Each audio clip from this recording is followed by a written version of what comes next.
Who is the most important man of D-Day? If you get on the internet or you get in a history book and you ask that question, you're going to overwhelmingly be hit with the answer. It's General Eisenhower, which makes sense. He's the officer in charge of the entire operation, but that's not really what we're asking now, is it? I mean, when you have an Amazon package getting delivered, you're not exactly worried about what Jeff Bezos is up to make sure you get your package, right? You want to know where that mail carrier is. You want to know who the person is on the ground actually getting the work done. 156,000 men took to the beaches at Normandy, and all of them had an incredibly important job. Take this objective, secure that area, make sure this happens, make sure that happens. But out of all of those missions, one of them had to have been deemed the most important. What is that mission, and who is the man that went out there and got it done? That's what we're asking.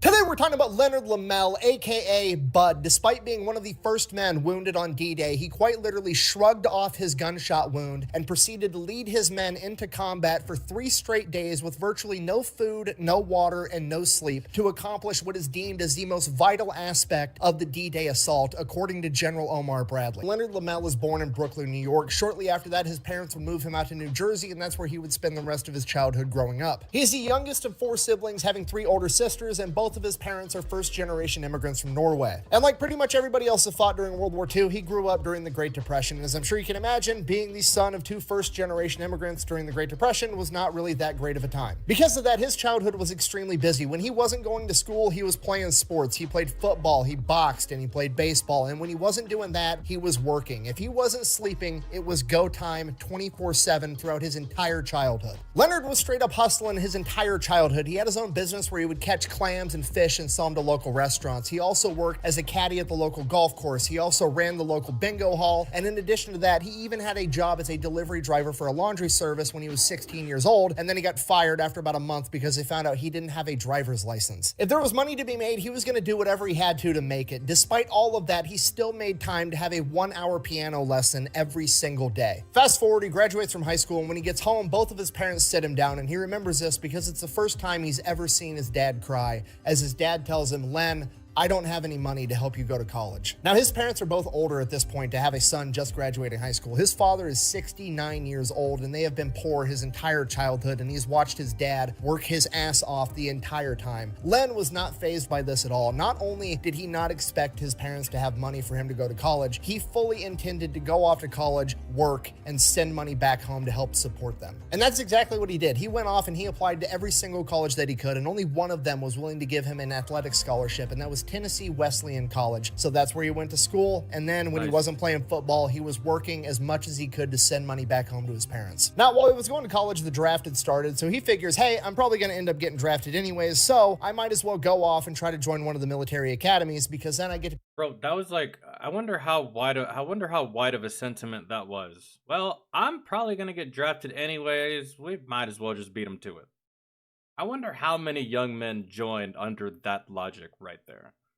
Become an officer, and I'll make even more money, which is going to allow me to send more money back home to my parents. So he wants to start applying to all the military academies, especially West Point. The problem is he goes up to the recruiter or the liaison and he's talking to him. He has all the paperwork, but he needs his birth certificate and he doesn't have it. Not only does he not have it, he doesn't even know if he has one. It's not uncommon for people born in the 1920s and the 1930s to just not have a birth certificate. A lot of people were born at home, and he honestly has no idea. And mom and dad don't have a house phone, so he ends up calling his older sister and is like, hey, do I even have a birth certificate? Do you know? Do mom and dad have it? Do I need to go figure out how to go get one? What's the deal here? And his sister gets like all quiet and awkward over the phone, and she's like, I think it's best that you just come to my house and we'll talk about it. So he's like, all right, this is weird, but whatever. So he sets up a time and he goes over to his sister's house and they meet up. So he shows up at his older sister's house. She answers the door. She's being all awkward. She's got tears in her eyes. And he's like, what is the big deal? I'm just trying to get a birth certificate. What is going on? And she kind of sits him down and she's like, Bud, you were adopted. Oh, and he's like, that's even worse. Jesus. All right. She's got tears in her eyes, and he's like, I thought she was gonna tell him like, mom and dad just got hit by a bus. They're both dead. That's what I thought, but nope. That's damn. It's a big deal. I'm just trying to get a birth certificate. What is going on? And she kind of sits him down, and she's like, Bud, you were adopted. And he's like, Okay, cool. So, like, do you have the birth certificate still or not? need Like, it. he was completely Does it- unfazed by the entire thing. And his sister is, like, distraught, and she's crying, and she's like, what? You don't care? And he's like, no, not really. I had 2 terrific parents Yeah. and great sisters. I love you guys. It makes literally 0 impact on my life. No. I'm just trying to get this birth certificate so I can go off to West Point. How do I go about getting it? And his sister is like, okay, look, I'll get the Coolest brother ever. Right there. Like, that doesn't change anything. I still need my birth certificate. Come on. birth certificate from mom and dad. You just have to promise me that you won't let them know that you know that you're adopted, because it means a lot to them, because they really do want you to know that you're their actual son. And Bud, just completely unfazed still, is like, yeah, okay, cool, great, just get the birth certificate. I got stuff to do. Okay, great, wonderful, bye. While his sister's figuring that out, he finishes up, graduates from college in 1941, moves back home to New Jersey, where he starts working for the railroad as he starts getting the rest of the paperwork together and applying to all the military academies. And then before he can get accepted into a military academy, he ends up getting drafted, and so that kind of blows a hole in his entire plan. Yeah. Oh no! No! I'm ruined! So Bud goes off to training, and he absolutely that crushes it for multiple reasons. 1, that's just the type of guy that he is. If he's going to do something, he wants to do a good job at it. And for 2, he's smart. He realizes that the U.S. military is expanding rapidly, and with that rapid expansion, there's going to be a lot of opportunities for promotion. And if he's the best guy around, he's going to get that promotion. And when he gets that promotion, he's going to get more money, which means he's going to have more money to send back home to mom and dad. So not only is he just coming at this as, you know, I want to do a good job, I want to survive, this man is already competing for his family to eat food back home, which, as I'm sure you can imagine, is an entirely different level of motivation that a lot of other recruits simply just don't have. Because of that, after he completes training, he goes off to his unit at the 76th Infantry Division, and he rapidly climbs the ranks. In a matter of like a year, he achieves the rank of first sergeant, which, if you don't know, is absolutely crazy. Christ. Like, by today's standards, That's impossible. It's literally impossible by today's standards. that's literally impossible. I think the fastest that you could make first sergeant today, if you did everything 110 Bro, outside of special operations, I don't see you getting that rank that quickly in modern times. 10% correct and you were a literal prodigy, would be 9 years, and Leonard Lomell just did it in like 1. So because he was such a hot shot, he gets offered by his chain of command to go out to this high-speed school known as Ranger and Combat School, which is a precursor to what we know today as the Army Rangers. If you don't know, the 75th Ranger Regiment today is a special forces unit, and the easiest way I can explain this to you is they're essentially America's sharpest blunt instrument, okay? They're America's premier shock troops. They basically just took the top 1% of all the grunts, stuck them in one unit, and then they send them out to destroy things on impossible missions. And that's basically how they pitch it to Lomell. This is a school that you can go to, become a better leader, a better soldier, and then also they're going to be picking some of the best guys out of it to go into this new special forces unit called the Army Rangers that are going to get sent out on the toughest, most dangerous missions. And obviously he agrees to do it because it's going to make him look that much better come time for his next promotion. So he goes out to this Ranger course. There's 200 recruits. They strip them down. They take their rank off. All they have is this matching jumpsuit, and they beat the holy hell out of these guys for weeks. They barely feed them. They barely give them water. They're making them do hand-to-hand combat training all day long. They're doing ruck marches. They're doing physical training. It is an absolute nightmare. This is nothing like the recruiting brochure. By the time that training's over, that class of 200 high-speed soldiers has been whittled down to 60, and That was probably the hardest Ranger class in history. The first Ranger class. Probably. It was probably the most difficult. What do y'all think? Or do you think it's more difficult now by today's standards? the holy hell out of these guys for weeks. They barely feed them. They barely give them water. They're making them do hand-to-hand combat training all day long. They're doing ruck marches. They're doing physical training. It is an absolute nightmare. This is nothing like the recruiting brochure. By the time that training's recruiter over, lied that to you. class of 200 high-speed soldiers has been whittled down to 60, and Leonard Lomell is one of them. Not only is he one of the 60 that made it, he is one of the very best, and he is personally asked by the general in charge if he wants to become an Army Ranger because they are standing up the 2nd Ranger Battalion, and they are looking for new recruits. And to the general's shock, Lomell actually tells him he'd have to think about it. This kind of catches the general off guard, right? I mean, this is a big deal. He just went through Ranger school. Surely he wants to be a Ranger. Why wouldn't this guy say yes immediately? So he kind of pushes him on it, and Lomell tells him, like, hey, look, I'd love to do it, but here's the deal. At the end of the day, I'm here for whoever's going to pay me the most money. If I go back to my old unit, I'm going to be a first sergeant sergeant. I don't want to come into the Ranger unit, have to take a pay cut and be like, you know, a corporal or just a regular sergeant or something. So, you know, unless you guys are going to make me a first sergeant and a Ranger first sergeant pays more than a first sergeant back in my normal infantry division, I'm going to have to think about it. At which point the general's like, cool, you're a first sergeant in the Rangers and you'll get paid more than them. At which point Lomell is like, Sounds dope, good. I'm in. And just like that, Leonard Lomell is now the very first sergeant of Dog Company of the 2nd Ranger Battalion. Well, technically he was the first Army Ranger. Well, no, those first 60 were the absolute first, but he's literally like Captain America. First Avenger. He's the first Ranger.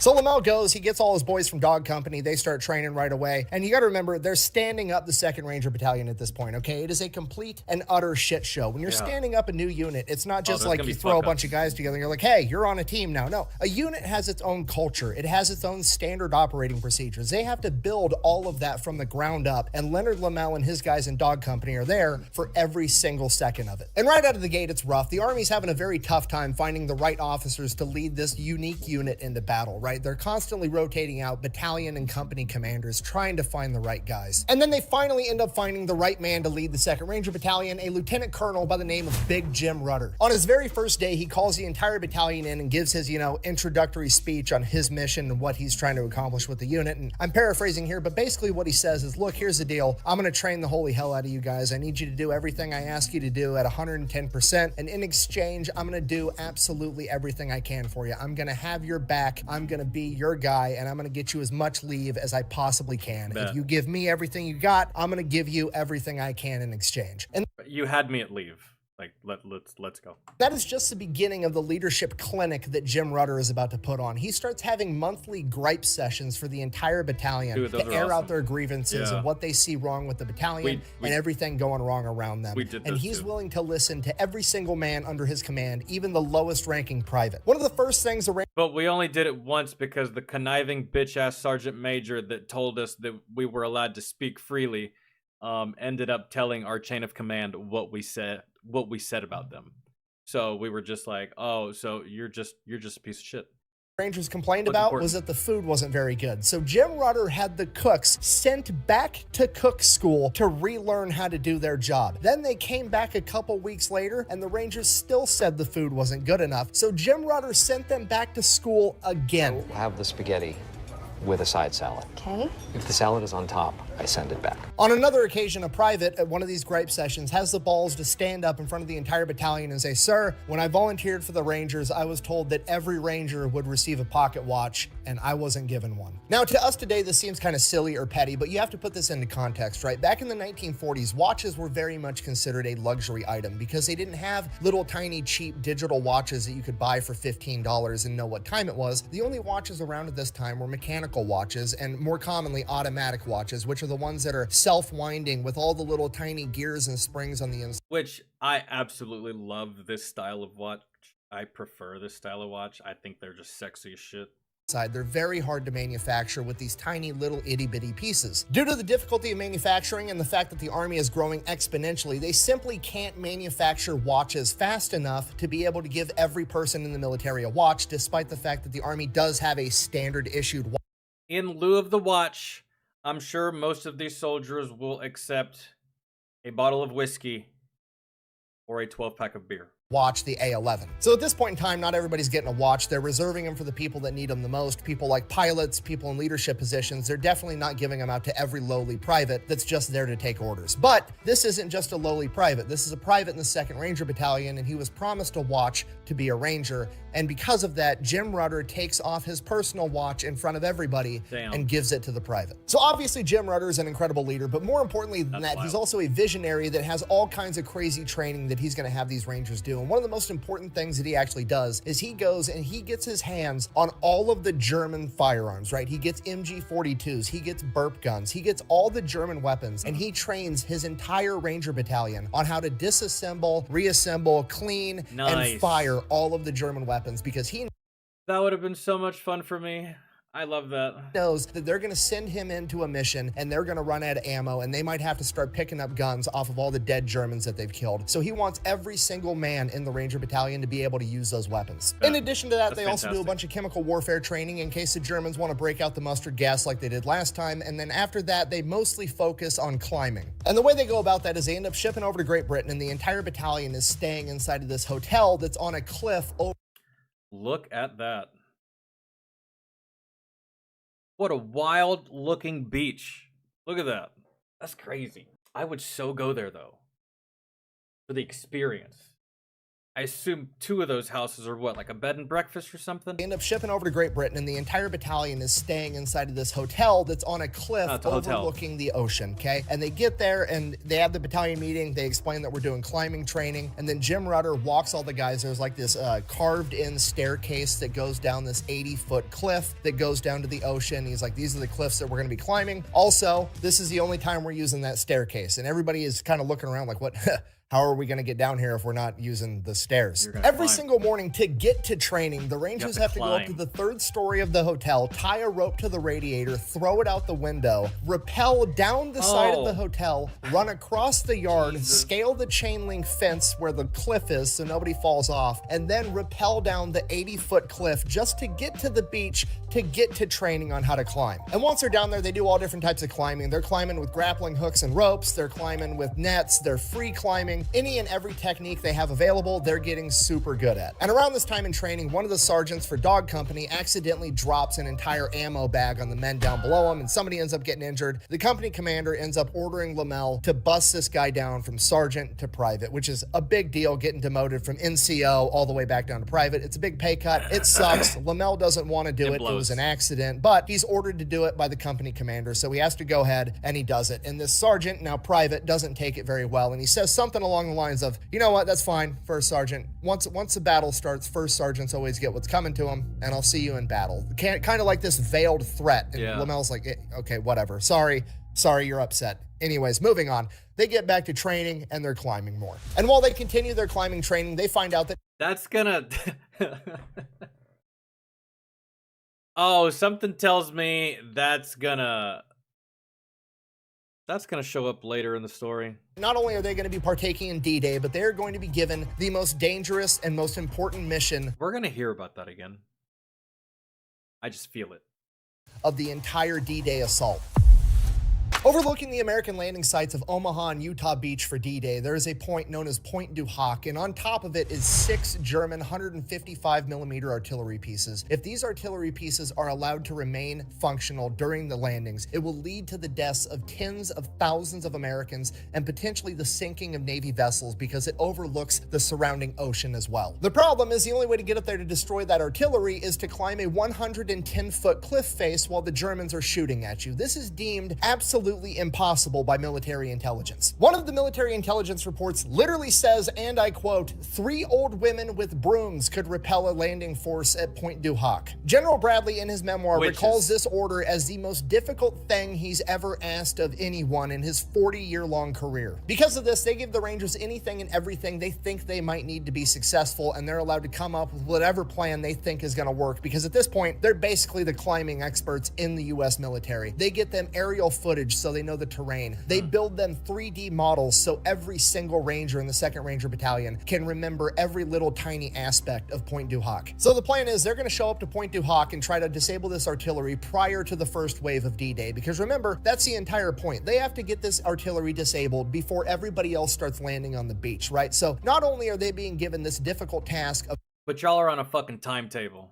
Climbing a 100-foot cliff under enemy gunfire, nobody else is there, so they get the Germans' undivided attention the entire time. So the obvious question, how on earth are you actually going to do this and have any amount of success? Hear me out. We're going to take all of the landing ships and we're going to mount gigantic grappling hooks onto rocket launchers, and we're just going to beach the ships and fire rocket-propelled grappling hooks up over the cliff and start climbing as fast as humanly possible. And then as soon as some of the guys start making it to the top of the cliff and get in a firefight with the Germans, and the Germans have their hands occupied with that, we're gonna bring in another landing ship that's got a fire truck ladder on it that can reach to the top of this cliff. We're gonna beach that and then use the fire truck ladder to funnel more guys up the cliff even faster. And at the top of that fire truck ladder is gonna be a guy with 3 Vickers machine guns. So he's just gonna pop up from over this cliff edge with 3 machine guns and start mowing down Germans. Oh my God. It's the craziest fucking plan I've ever heard in my life. So what do you need besides a miracle? Guns. Lots of guns. Lots of guns. No one has ever done anything like this. That's why it's going to work. You remember a couple of minutes ago when I said the Rangers are the U.S. military's sharpest blunt instrument? This is exactly what I'm talking about, okay? Their strategy is to run face first into the German defenses and just be so fast and so overtly aggressive that they win anyways. I mean, could you imagine being a German soldier, seeing a bunch of American ships roll up, and they're like, oh, hey, the Americans are here, and suddenly gigantic fucking grappling hooks strapped to rockets landing 100 feet up this cliff next to you? You're like, what the fuck is going on? And then as soon as you're able to get your shoes on and grab your gun and go do something about it, a fucking fire truck ladder pops up from over the side of this cliff with a dude with 3 fucking machine guns. And he's like, hello, motherfucker. He's only got 2 arms. What does he need 3 machine guns for? This is the most American For when the other 2 run out of ammo, he can just go to the primary.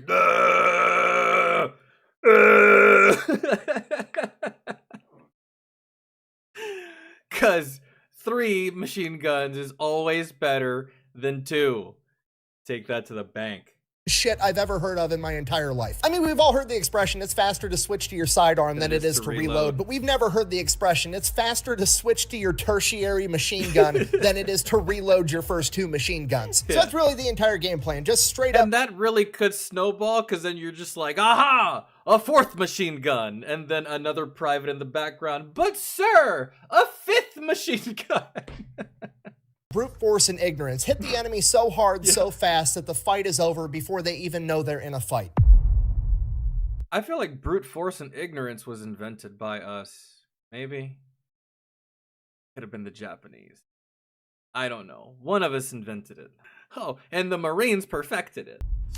All right, D-Day, this is the part where I wish I could tell you that they rolled up, everything went according to plan, and it was quick, violent, and over. We win, hooray. But that's not what happened because it was a shit show the entire time. Here's what's going on. It's supposed to be about an hour and 20-minute boat ride in a British LCA. Think of it as like a bigger version of an American Higgins boat, and we've got the British Navy piloting these ships. And while that's going on, we've decided we're not just going to use the element of surprise. Instead, we're going to pound Pointe du Hoc with aerial bombardment and naval bombardment from the USS Texas and the USS Arkansas, and then we're going to stop bombarding it right as the Rangers roll up. That way, by the time they get the courage to poke their heads out, the Rangers have already scaled the cliff. That's the plan that we're going with. And the first problem is half the Rangers have food poisoning. Last night for dinner, they gave these guys hot dogs, and one of the batches of hot dogs was tainted, and now about half the Rangers are puking inside of the LCA. I'm pissed. I'm pissed because this is going to be one of the hardest firefights of the fucking day, and I'm just rougher than they anticipated, which is making it even worse. It's so bad that water is getting inside the ships, and Leonard Lomell literally has to order all the men in his LCA to start using their helmets as a shovel to start bucketing water out of the boat so it doesn't sink. This is supposed to be about an hour and 20-minute boat ride to get from the big ships all the way to the beach, and they're just sitting there going up and down in the seas. Dudes are sick, they're puking, they're looking over at Pointe du Hoc, and it is just getting pounded by the British RAF dropping bombs and American naval gunfire hitting this point over and over and over again. It's so loud these guys can't even hear themselves think. One of them actually leans over to Leonard Lomell and screams at the top of his lungs just so Leonard could hear, "I wonder if they know we're coming." As they get closer and closer to the shore, both Lieutenant Colonel Rudder and Lomell realize that the British coxswains that are driving these boats are taking them to the wrong drop-off point. It takes a while, but they argue with the British. They're telling them they're going to the wrong spot. The British don't think they are. The Rangers are like, trust me, we've memorized every square inch of this beach. We know exactly where we're supposed to be. You need to take us over there. So they change course, but they're wasting time, right? Because they're bombarding Pointe du Hoc, and they need to be able to land and start climbing that cliff the second those bombs and naval gunfire stop. As they begin making their way to the right drop-off point, the seas are so rough that some of these boats are getting so much water in them that 2 of them actually end up sinking, and the other boats have to make the hard decision to just keep pushing forward because they don't have time to stop and save these guys. Another Navy ship's gonna have to come in after them and pick them up later. And just like that, before they even hit the beach, they are already going from 225 Rangers down to 180. By the time they reach the beach at Pointe du Hoc, they are 40 minutes behind schedule, meaning that the bombardment has ended 40 minutes ago, and the Nazis have had about 30 minutes to regroup and get ready for this attack that they know is coming. This is already catastrophic to the success of this mission, but there's nothing. You lost the element of surprise. Well, there was never an element of surprise to begin with, but as far as the Rangers are concerned, they did lose their element of surprise. They can do but keep pushing forward because they can't do it a different day. There's 156,000 other men that are about to hit the beaches, and if they don't take out these guns, they are going to get bombarded with 155 millimeter artillery fire. And to make things worse, because the Rangers are 40 minutes behind schedule, it means they've... This is like one of those instances where you're playing a video game, bro, and you just can't pause. You can't hit the pause button. You can't go backwards. You can't do anything. You have to fight this motherfucker. Got about 20 minutes to scale a 110-foot cliff under enemy gunfire, get up there, fight the enemy, and destroy the artillery before everybody else starts landing on the beach. Let's go to work. Lomell's boat is one of the first ones to beach itself. They drop the door. He goes running out first. He's going to lead his men into combat. He's supposed to be in about ankle deep water. He takes one step and sinks. He's completely consumed by the water. In hindsight, he thinks that one of the bombs from the RAF missed its target and created a crater right where the water line is. It filled with water, and that's what he was sucked into. But his men end up pulling him out, and as soon as his men get him pulled out, he gets shot in the back. He was like, that's the biggest goddamn puddle I've ever stepped in.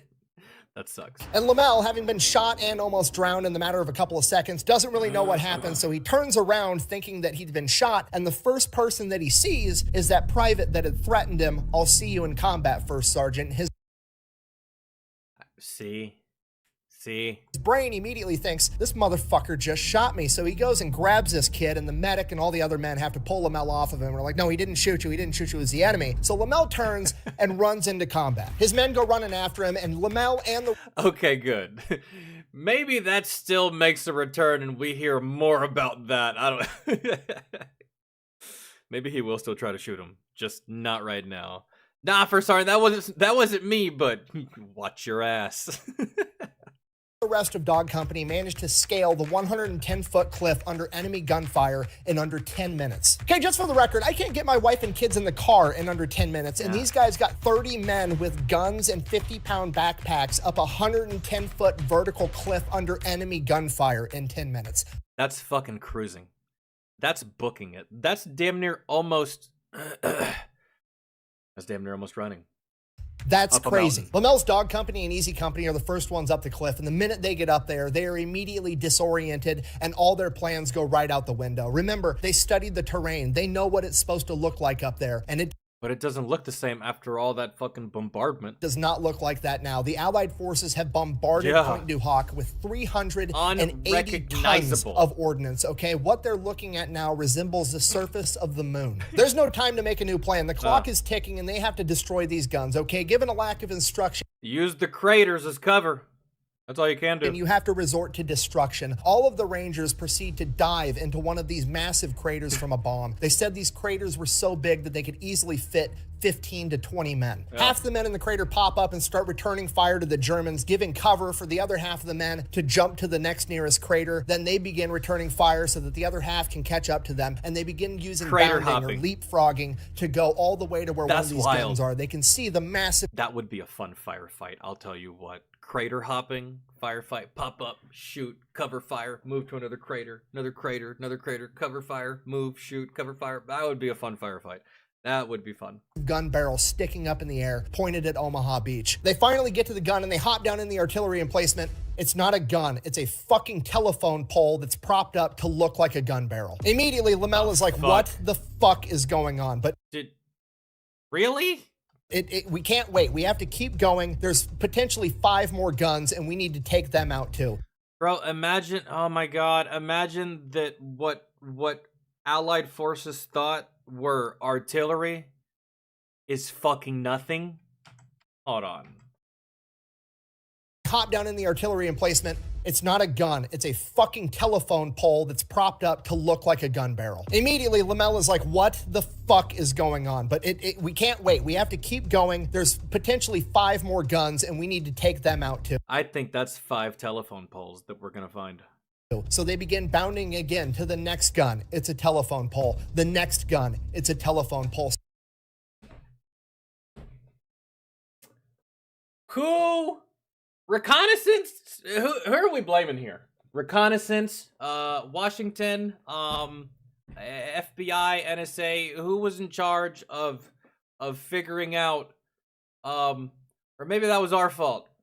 Damn, that's. Soon, they've been to all 6 artillery emplacements, and all of them are telephone poles. The guns aren't even here. Lomell's. Bro, they just unleashed 300 metric fucking tons of ordnance and just sent a whole bunch of rangers on a fucking suicide mission to destroy artillery. And now you're telling me there's no artillery here? Oh, I'm angry. I'm a little bit angry. Furious. He's got steam coming out of his ears. Was all this for nothing? Were the guns ever here? Was this just a clever ploy by the Germans and the US military intelligence fell for it? Did he just risk his life and all the lives of his men for literally no reason at all? And as Lomell's trying to figure out what to do next, there's this underground fortress that they didn't even tell him was there. They just found it. So Easy Company ends up going in. They're going to clear out the fortress while the rest of Dog Company goes and tries to find these guns. And if they can't find the guns, they're going to go to the road. At the very least, try to find some fucking Germans to kill, man. Shit, something. Fucking something. Try to find something to shoot at. Don't let this be a waste. Back behind Pointe du Hoc and try to hold it to prevent German reinforcements from going to Omaha and Utah Beach. So Easy and Dog Company split up. Dog Company heads out to go defend this road. And I mean, at this point, you kind of own this whole area, though. If you think about it, you bombarded it. Ain't nobody there. It's no man's land at this point. Y'all have already fended off what you needed to fend off. Technically, this whole territory belongs to you. So yeah, basically just dig in and protect it. The ground was wet. He wants to go investigate, but also he can't. He's literally accomplished nothing so far, and he has to go defend this road and prevent reinforcements. He has to do something to help the guys out on the beach. So what he decides to do is he's going to send the rest of his company to go defend that road. They all know what they're doing. He grabs his best buddy, Jack Kuhn, and him and Jack are going to go investigate these ruts real quick. It's probably nothing, but he has to know. So Lomell and Jack take off running, following these ruts, and after about a mile, it actually leads to all 6 of the German guns. I told you I would find. I'm sorry, hold on. Probably nothing, but he has to know. So Lomell and Jack take off running, following these ruts, and after about a mile, it actually leads to all 6 of the German guns. I told you I would find you. Now, they don't know this at the time, but the reasons the Germans moved the guns to an alternate location was because all of the Allied bombing raids that took place prior to Normandy had orders that they weren't allowed to come back to Great Britain and land if they still had bombs. If they had bombs left after their mission, they were ordered to drop those bombs in the English Channel, or they could drop them on any German military installation they could find along the way. And as it would have it, by sheer coincidence, most of the time, the last German military installation before going into the English Channel was Pointe du Hoc. So it had been getting pounded for weeks and months by just random bombs at random times. And because of that, the Germans realized that they needed to move the guns to an alternate location. So basically, we were bombing a territory that had already been in the process of being bombed months in advance. That's why they moved the guns. Because they were like, if we leave these here, all these planes are just going to inadvertently fuck our shit up. So yeah, let's move it. And American intelligence had no idea that they had been moved, and also had no idea that this was going on. And the American and Allied forces had no idea. Yep. From there, the Germans were planning on having the men in the underground tunnel network at Pointe du Hoc be able to call back targeting information to the further back guns, and they'd still be able to fire on all the beaches. And the only reason these guns aren't firing at this exact moment is because Easy Company is down in that fortress fighting the Germans. And apparently the Germans that are supposed to be manning these guns haven't heard anything yet, because they're... I bet you that's a crazy firefight, bro. In the tunnels. And these probably aren't caves. They're probably actually functionally built tunnels with like brick cement and shit. And these guns aren't firing at this exact moment is because Easy Company is down in that fortress fighting the Germans. And apparently the Germans that are supposed to be manning these guns haven't heard anything yet because they're still back 50 yards away dicking off at their little camp, leaving the guns completely unmanned. So they both sneak up to these gun emplacements and Lomell tells Jack, hey, give me your thermite grenade, keep your gun pointed on those guys over there. If they start coming towards us, light them up and that'll be my signal to hop out of the hole and we'll try to run off back to Dog Company. So Jack postures up with his gun pointed at the Germans off in the distance. Lomell hops down in the hole. He starts using these thermite grenades. Now, it's a grenade, but it doesn't go boom. It's not loud. It just burns at 4,000 degrees. And he takes one of these grenades, shoves it down the first gun barrel, goes to the next one, shoves another thermite grenade down that gun barrel. He's out of thermite grenades. Every ranger was only issued one. He knows he's going to have to go back and get more thermite grenades and come back to destroy these guns, but he can't leave 4 guns perfectly operational. Anything could happen between now and then. So what he does is he takes his field coat off, wraps it around the buttstock of his rifle, and uses it to quietly break all the sighting equipment that he possibly can, and he's just jamming sabotage, bro. Sabotage, just breaking all their shit. Yeah, perfect. Shit and all the traversing mechanisms, doing everything he can to ruin these guns the best he can without more thermite grenades. Once he's satisfied, him and Jack run back to Dog Company, get more thermite grenades, go back to the guns. Thank God they're still not guarding them, and they finish destroying the other 4 guns. This is great news. The mission... God, dude, the Germans really did have some luck on their side in the fact that they preemptively moved their guns to avoid that initial bombardment. And man, had they just had some wits about them and been smarter and maybe paid more attention, then they could have really taken advantage of that. They could have really fucked up this Ranger Battalion. They could have really fucked up that beach. They really could have fucked up this whole operation and sent the Americans packing with a L. Instead, damn. Accomplished. Now Dog Company just has to go hold this road for 24 hours until they get hit with reinforcements from Omaha and Utah Beach. As they're walking back to Dog Company, Jack kind of looks over at Lomell and is like, you know, it's probably a good thing we didn't get in a firefight back there. I've only got 1 magazine of ammunition. At which point Lomell is like, what? Why? He's like, I don't know. I lost it at some point during, you know, all the climbing and running around from bomb crater to bomb crater. So yeah, I've only had like, you know, 15 bullets on me this entire time. And he's like, why didn't you ask me for some? And Jack's like, I don't know. I didn't think about it. Yep. I knew that was going to be the answer. I didn't think about it because that would have... Actually, no, Lomell, I did think about it a lot. That was like one of my biggest fears all the time, was actually running out of ammo. And 15 rounds left, bro. You're black on ammo. Fuck. Regardless, they make their way back over to the road to link back up with Dog Company. When they get there, Dog Company is in the middle of a firefight. Dog Company's on one side of the road, hiding in some foxholes or a ditch or whatever. On the other side of the road, there's a house and a German machine gun nest that they're having this firefight with. Lomell gets in there, figures out what's going on. Basically, his entire company is planning on just bum rushing a German machine gun nest, and he's like, well, hold on. He's feeling pretty good at this time, right? I mean, he took out those guns basically by himself. He's got that main character energy flowing. He's like, all right, here's the deal. You guys stay here, hand me that bazooka, arm the charge in the back. I'll take care of this. So they arm the charge in the back, hand him the bazooka. He goes running up, pops up out of the ditch with the bazooka, aims at the machine gun nest. They start returning fire. Lomell fires a bazooka. Click. His guys didn't arm the bazooka round the right way. So he almost gets shot, ducks back down into the ditch. Well, that was kind of it's only going to work once strategy, so we can't really replicate that now. So... No, nonsense. You just move to a different position. That's it. You never peek back up from the same position. That is how you get got. Just move somewhere else. Or just have some cover fire in that direction, and then you peek up from another position with the bazooka again. You can try this again. Obviously, the element of surprise is gone, but, you know... It looks like we are going to bum rush this machine gun position. So he starts getting his guys ready, and he's like counting down, and one of his guys just like jumps the gun, like 1, 2, and he jumps up and goes to run. Germans open up with machine gun fire. He stumbles back into the trench and ends up landing on one of the other Rangers' bayonets on his thigh. So now he's another guy down just from him being a dumbass. My man, like, bro, you never, this is like, okay, so 1, 2, 3. Oh, hold on. Are we going on 3 or are we going on go? We go on go, man. Are you sure? Because if we go on 3, technically that would be the time to go. We wouldn't have to go on. Just go on fucking go, man. Okay, all right, just making sure we got, that's that guy right there. And it's just like, oh man, you just make it so hard.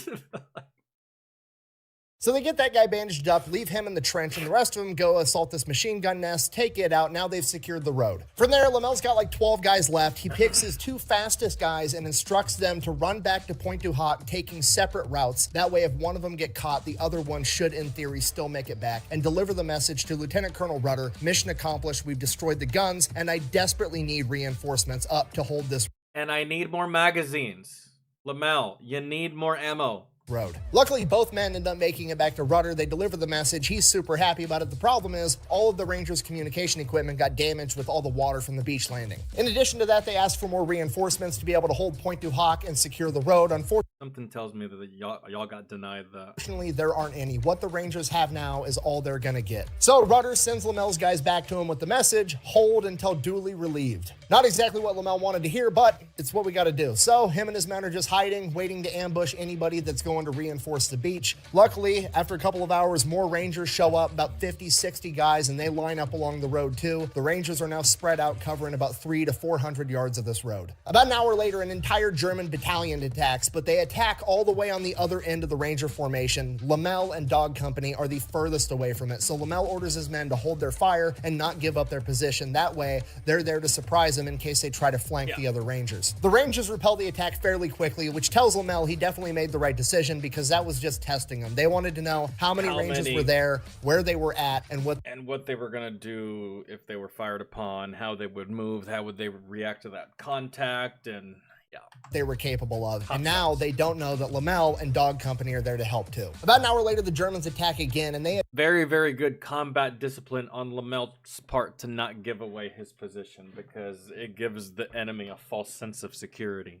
Attack so hard, so quick that they end up fracturing the Ranger line, and the other two companies are forced to retreat. And by the time Lomell gets word that they're retreating, the Germans are already behind him, and he's completely cut off. So with the rest of the Rangers being driven back and Lomell and Dog Company being the only ones left behind enemy lines to guard this road, that's exactly what they're going to do. They're going to continue to guard the road to prevent reinforcements from making it to the beach because that's what the mission is. Back at Pointe du Hoc with the rest of the 2nd Ranger Battalion, they are boxed in on 3 sides by the Germans, and they have the ocean to their back. They have nowhere to go, and they are just stuck there trying to survive. Rudder finally comes to the realization that Dog Company has more than likely been killed in action since they didn't make it back with everybody else. So with that in mind and needing to keep himself from being overrun, he calls for naval gunfire into the enemy lines, which is actually where Lomell and Dog Company are. The USS Texas begins bombarding that exact area. For the next 2 days, the Rangers at Pointe du Hoc fight for their survival while Lomell and Dog Company are stuck behind enemy lines, guarding the road while the USS Texas is constantly bombarding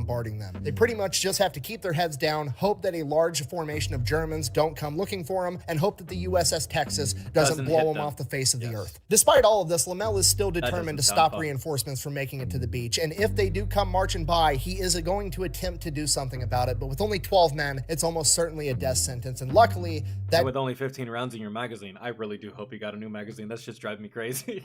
doesn't end up happening. So while that's good, it is still a very long, very shitty 2 days because this entire mission was only supposed to be about a 12-hour ordeal. None of the Rangers packed food. They packed very little water. They are all starving. They're dehydrated, and at one point, they all had to start using their helmets as toilets. Then on the 2nd day, the Sherman tanks come rolling up from the beach. They drive the Germans back. Lomell and Dog Company are able to regroup with the rest of the 2nd Ranger Battalion. Lomell reports back to Rudder. Rudder's pumped. He thought Lomell and Dog Company were dead. And then Rudder realizes, oh shit, I've had the USS Texas shooting cars at you guys for the past 48 hours. My bad. At which point Lomell presumably is like, don't worry about it. I've got plot armor. It's no big deal. And again, I'm assuming here, but it's around this point where Lomell goes, oh shit, I got shot 2 days ago. And he pulls up his shirt, looks at his gunshot. Bro, oh my God, I completely forgot that he got shot too.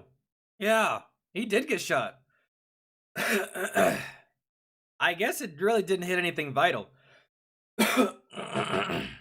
Wound. It's right through the side, through the muscle, misses all the organs, but it's been like 3 days since he got shot, and he has not been in a very clean environment, and his wound is black and severely infected.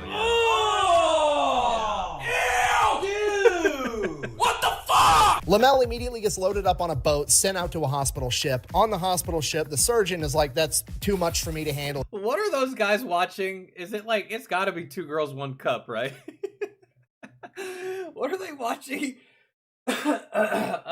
Here, and he gets sent back to Britain. While at Britain, Lomell undergoes surgery, gets treated with antibiotics after he's Dude, Steel Rain, it really is.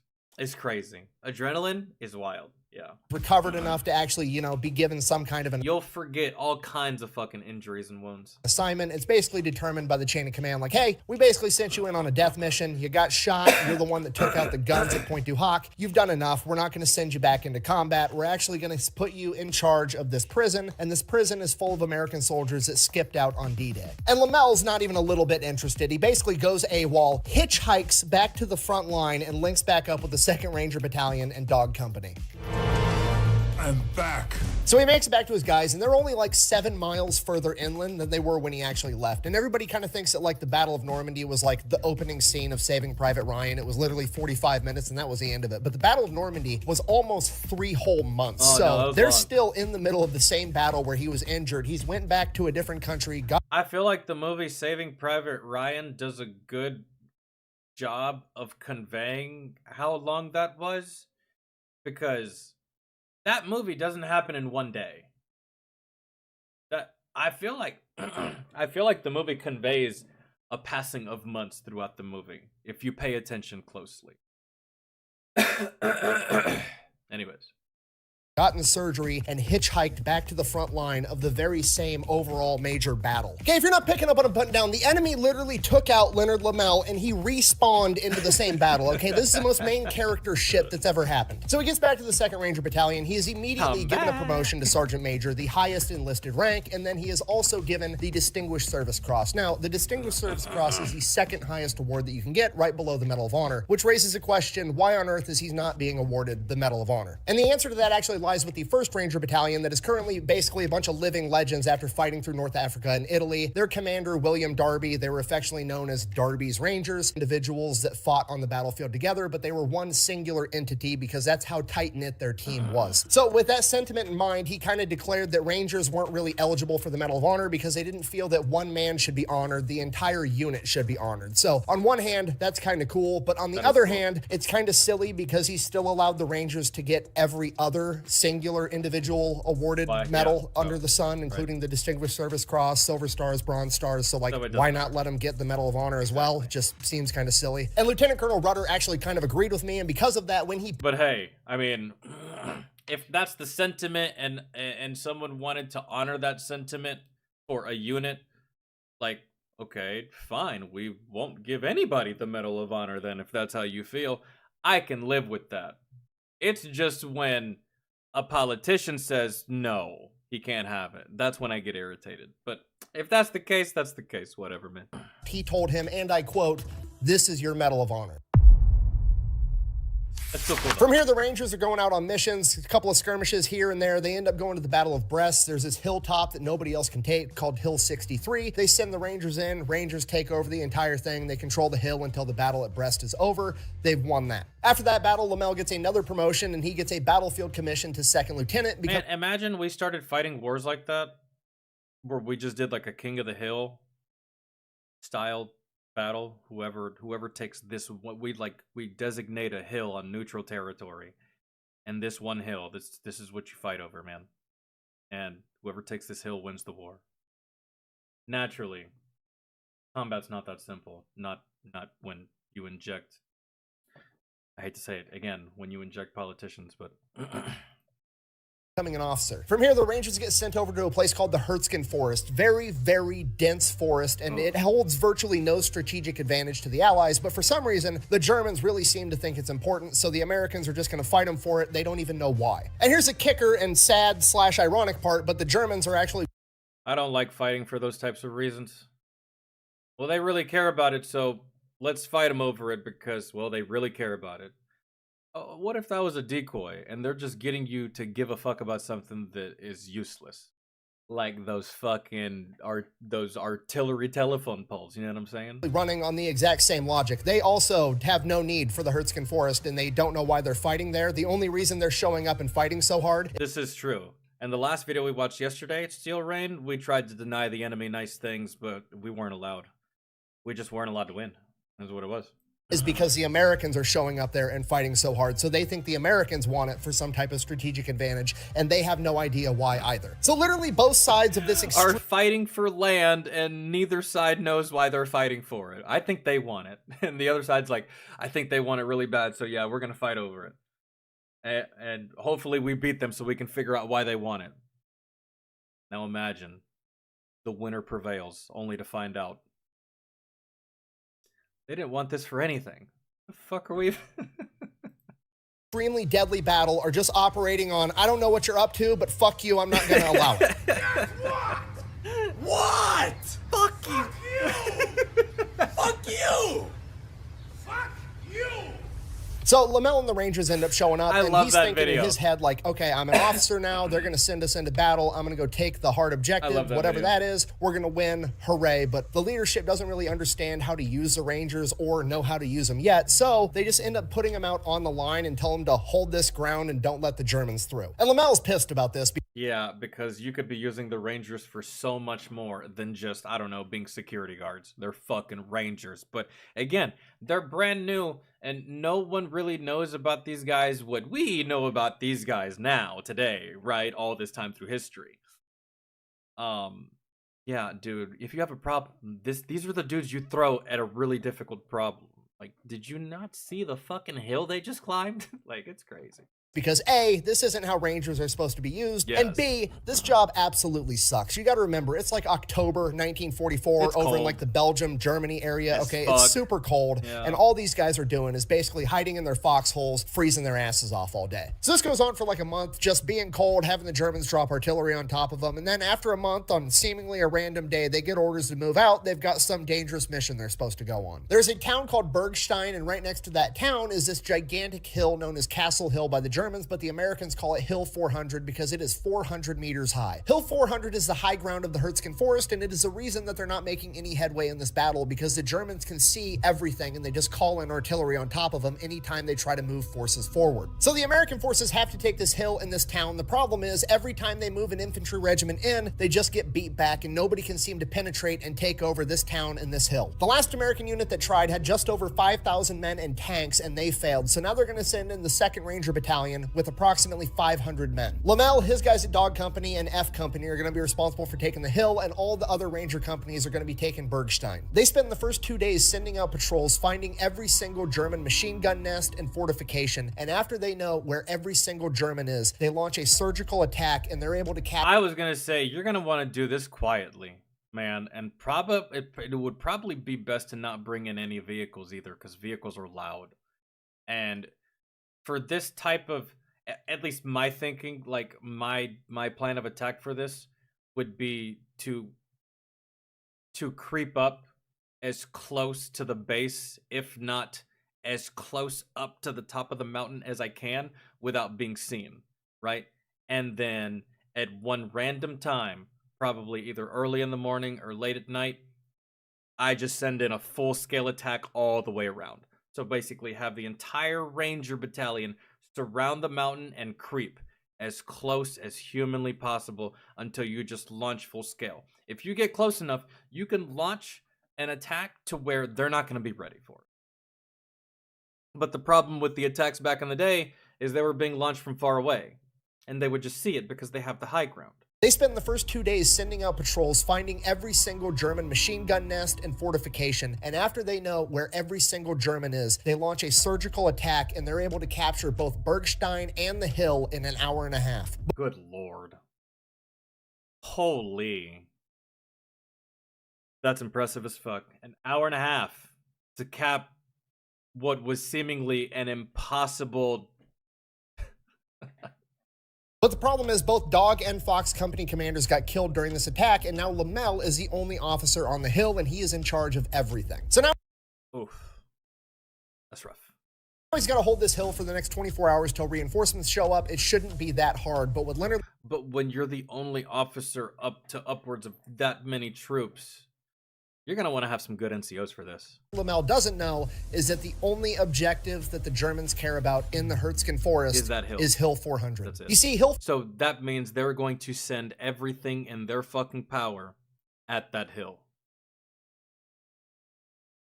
That's going to be a rough one. 400 is high enough that if the Allies have it, they're going to be able to see far enough into enemy lines that they're going to be able to see a massive German force amassing, and they're going to know that a major German offensive is coming, and that is what is the Ardennes Offensive, or the Battle of the Bulge. This is Hitler's last-ditch effort to turn the tide of World War II, and it relies heavily on the element of surprise, and if the Allies have Hill 400 and they see it coming, it could ruin the entire plan. So the Germans absolutely have to retake this hill. And because of that, the German general in charge sends in his best infantry unit with the orders that whoever's able to retake that hill is all going to get their men Iron Crosses, which is like a very high-ranking German medal for valor, and they're all going to get 2 weeks of leave. Back on the hill, Lomell immediately orders all of the Rangers to start digging foxholes because he knows a fight might be coming, he just doesn't know how bad, and either way, you need foxholes to play defense, so that's what they try to do. Problem, it's winter, there's snow and ice all over the ground, and there's tree roots all over this dirt, so That's impossible to dig. whatever foxholes they're able to dig, they're not very deep. Nope. So an hour later, when the German artillery starts landing, it absolutely devastates every Ranger on top of that hill. Almost every Ranger on top of the hill is hit with shrapnel from German artillery. It's just a matter of how bad their individual injuries are. Lomell himself is And also how hit in fast the they're hand, bleeding. and his index finger is dangling by a piece of connective tissue. Between Dog and Fox Company, about 130 Rangers attack this hill, and right out of the gate, Lomell is already down to about 40 men that can move around and actually fight, and his mom's going to be pissed off because he's not going to be able to play the piano with 9 fingers. Lomell immediately realizes that playing conventional defense isn't going to work. He doesn't really have many foxholes, and even if he did, he doesn't have enough men to man them. So he decides the best defense is a good offense. He sends out 2-man scout squads, and they're going to patrol around the base of the hill, and whenever they see that the Germans are starting to set up an attack, they're going to report back where the Germans are going to attack, and all of the men that Lomell has, all 40 Aim to in that 50 direction. guys, are going to run and meet that attack head on and drive them back. Yep. And that's exactly what happens. Shortly after that shelling, the Germans attack.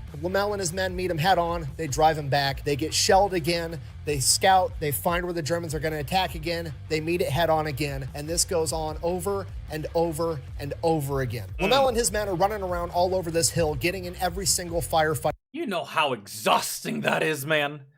Up and down this hill, up and down this hill, to the base, around it, around the other side, repelling, and running, and gunning, and shooting. And bro, let me tell you something about adrenaline. Once that shit properly wears off, you're just left with tired. Pure, unfiltered, unadulterated, tired as fuck. And especially if there's like some time between these attacks to where it allows your body to calm back down and shit, and it's already cold. Oh, I'm just thinking about that environment.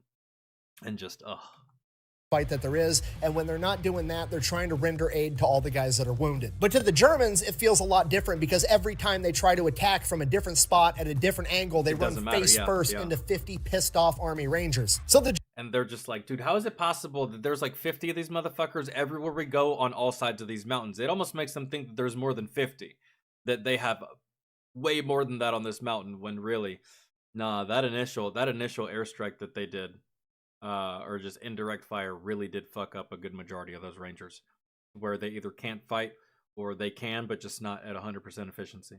Germans are thinking there's like 1,000 Yeah. Army Rangers on Yeah, top of they're this like, hill, dude, but what the regardless, fuck? they keep on attacking and they keep on shelling them. And after 24 hours, when they're supposed to be getting reinforcements, Lomell is down to himself and about 25 other men that can fight. He calls for reinforcements, but there's none available because the Germans are also furiously attacking the town next to the hill as well. D-Day is commonly referred to as the longest day, but according to Lomell, this was by far the longest day of his life, and it made D-Day look like child's play. Which sounds absolutely crazy, but if anybody would know, it's him. At this point, there's no reinforcements on the way. He has a ton of injured men, a ton of men have been killed, and he only has like 25 guys left that can even kind of fight. He knows that he can't keep doing this much longer. If Well, this is, yo, Desiree, what's good? This is literally where that saying comes from.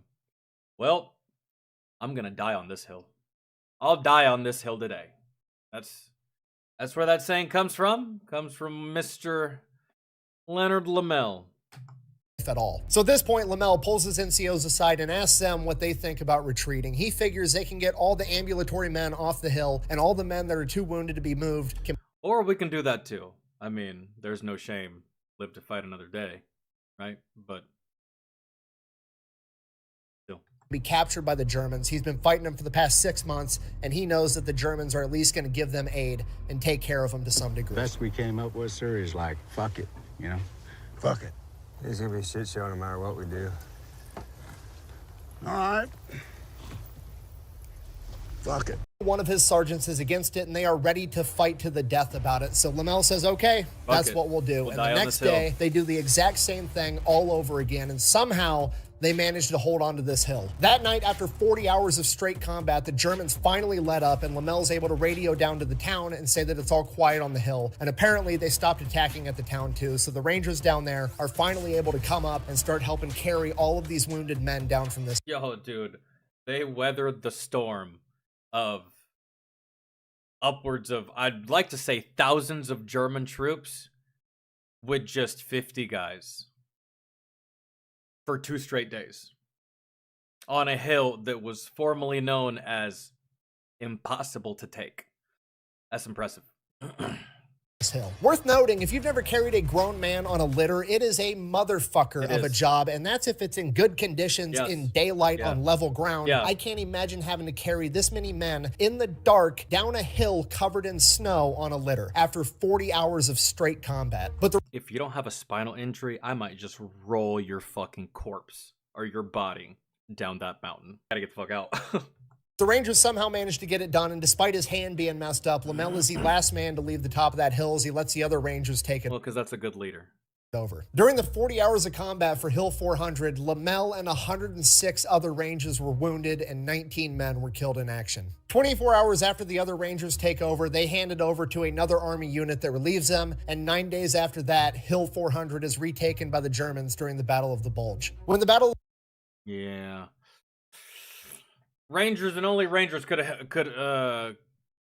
Rangers and only Rangers could have held on to that mountain.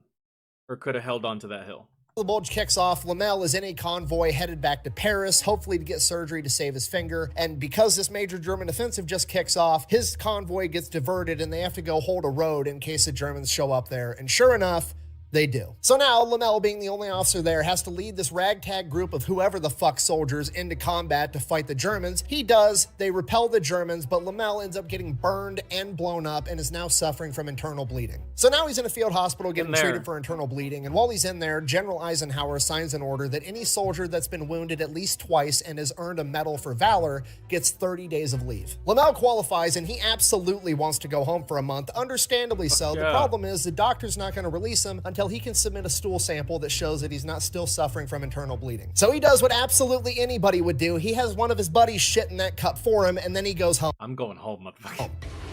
What am I, a chimpanzee? Once he gets home, he has to undergo multiple surgeries to save the use of his hand. Once it's all said and done, the war's basically over. He's not getting shipped back overseas. So then Leonard Lomell goes back home and he proceeds to do absolutely nothing, which completely justified. The guy probably needs a minute to decompress. So this goes on for a couple of months, and after a while, his mom has finally had enough of it. And she's like, Leonard, go talk to that girl you were talking to before the war or something. Get out of my house. And Lomell is like, Mom, I don't have anything. I don't have a car. I sent all the money I made during the war back home to you guys so you guys could get by. I didn't save any for myself. I gotta figure out what I'm gonna do with my life. At which point, Mom, being a complete badass, is like, here you go, kid. I saved $1,500 out of the money you sent me. And he's able to go and buy a brand new car. That's a good mom. So he shows up with his new wheels, impresses his old sweetheart, Charlotte. They start dating again. He starts going to law school. He graduates. You know, my dad did that to me. Whenever I joined the military, he managed my bank accounts whenever I was in the service.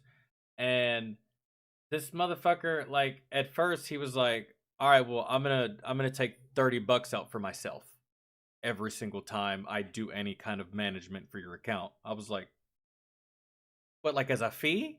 He's like, yeah. I was like, and I was like 18 at the time. I was like new to banking and shit. I was like, sure. I guess I feel like you're kind of fucking me, but like whatever. I feel if you're entitled, I suppose you're gonna be doing this for me, and it's a solid that you're doing. You know, I could do this myself.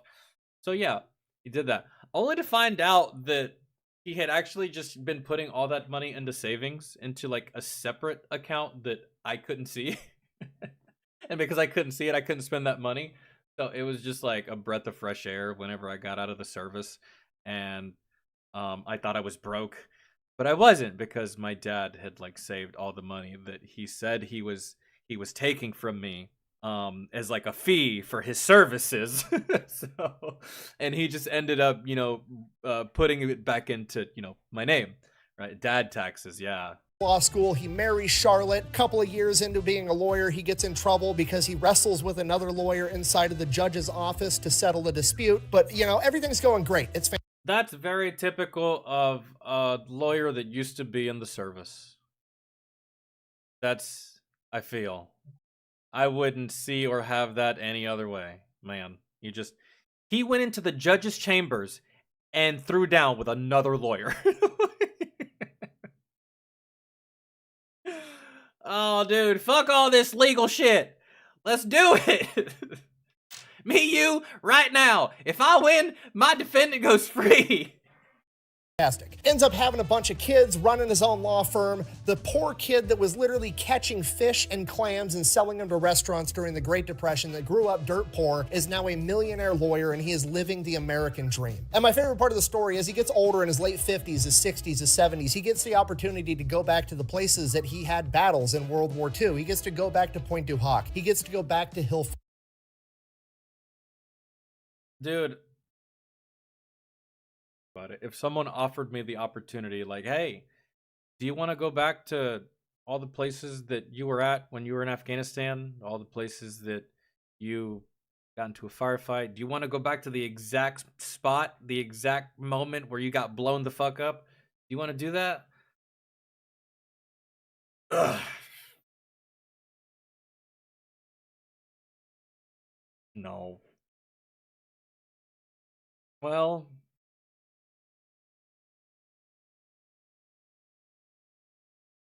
no. Yeah.